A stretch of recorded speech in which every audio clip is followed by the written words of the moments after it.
Tell me if you think this is fair. I used a little bit of my mom's lotion, and she made me run out to the store and buy a whole new comforter.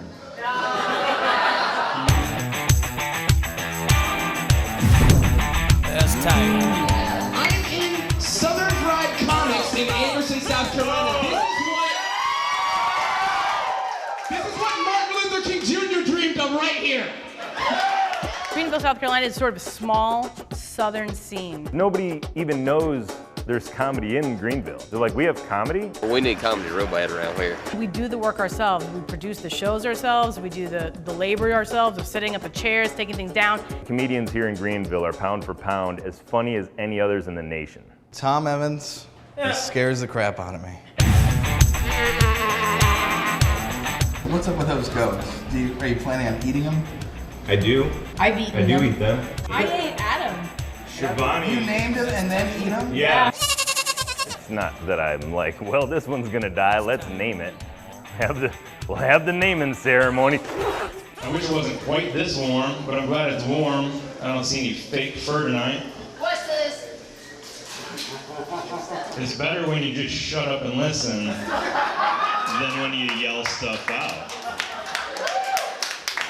People down here are a different, I don't know, breed of human. I had a guy the other day ask me like, yo, you from Africa? And I was like, yeah. And he was like, so you was like born in a hospital? People hear, that I'm from Africa. People see that I'm black. When people hear that I'm a Christian, people automatically sort of put me in a box. I do comedy. That's what I'm in. Comedy is for humans. This is that ice cold Michelle fight for that white gold. What can I say? I've done everything. I've done stand-up comedy. I've ghost hunted. I've been on a redneck novelty show. Now I've come back to my true love, and that's stand-up. It's sort of like somebody took my left nut that gave me 6 more inches of dick. Sure, I'm gonna miss my nut, but now I can see my dick.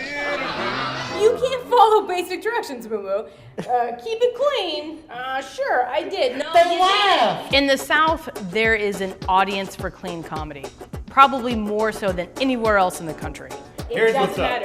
I don't care if they laugh. I don't care if her mom laughs. That's not the judge of clean. Prove to me that you can work clean, and you've never done that. If I can't do clean shows, that's money out of my pocket.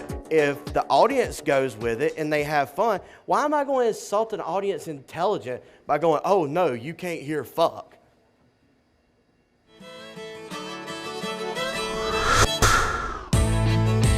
Tom Evans and I produce a lot of comedy shows together, and we both have a strong idea of what a successful show looks like, and we have that in common. But we have strong personalities. You take credit for stuff that I do all the time. You're always like you gotta prove it to me, and if I'm gonna book it, and I'm sitting here thinking, I'm the one who books the shows. So why do you keep me around?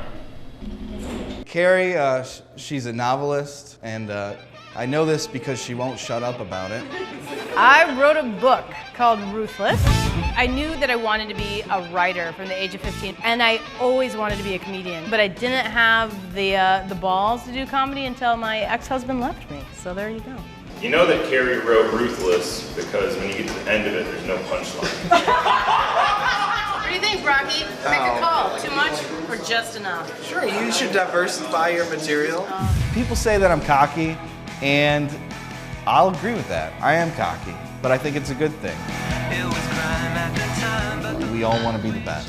Every comic thinks they're the best, whether they admit it or not. Well, Tom, you also had a tough spot after me. It's tough to follow. It is true. I always have to dig out of the hole you've dug with the audience. Mike is the typical 25-year-old who's had a few good sets. He thinks he owns the world now. And when you bomb, it's gonna be fun. And I hope I'm there to watch. I respect that you do suggestive humor. I wish Hey, everybody, keep it down. Mom's here.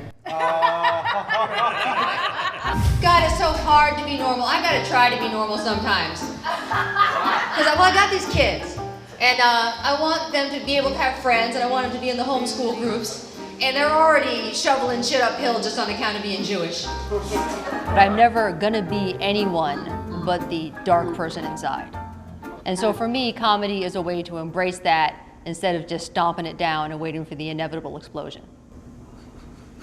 I taught middle school for 7 years. So I'm an alcoholic. Laura has all these emotions that can really work for her on stage, but like off stage, it can kind of work against her. It's like the dad bod. Oh. You'll see it when he comes up. Give it up for Mike Brocky. Yeah, give it up for her. I hate her. A lot of comedians have very thin skin and are easily hurt and easily offended. I'm being stupid. No, you're fine. Like this year. First to cry. Comedians are the most neurotic people you'll ever meet. I just don't know how to do this, you know? Yeah. Do what? You're doing Be around people. I'm a fucking weirdo. Whatever. And I was a fat, ugly kid. You like the ugly duckling? Comedy can be a really brutal experience, right? And it's really a question of, do you like brutal? That is who we are. We are ugly ducklings, and we never turn into swans. That is the nature of being a stand-up comedian.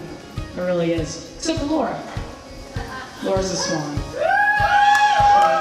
These friends are the most special friends that I have because they're the people that I respect and believe in the most. I think when you have to fight for everything you've got in your comedy scene, that it means more to you. I never felt settled. I never felt like I belonged until I found this comedy family in Greenville.